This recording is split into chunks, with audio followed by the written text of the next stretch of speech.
ਪਹਿਲਾਂ ਨੂੰ ਵਹਿ ਜਾਣਾ ਮੂੰਹ 'ਚ ਖੀਰੀ ਤਾਦਾ ਸੂਈ ਜੀ ਪਿੱਛੇ ਜੇ ਮੱਛੀ ਜਾਣ ਦੇ ਕਿਲੇ ਮੱਠਾ ਮੱਠਾ ਨੂੰ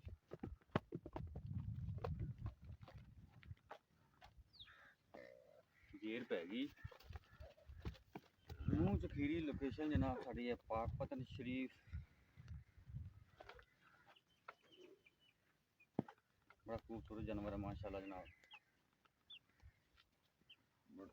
मोटा था थाना बड़ा प्यारा लगा जनाब मुंह तो जनाब खीरी है जी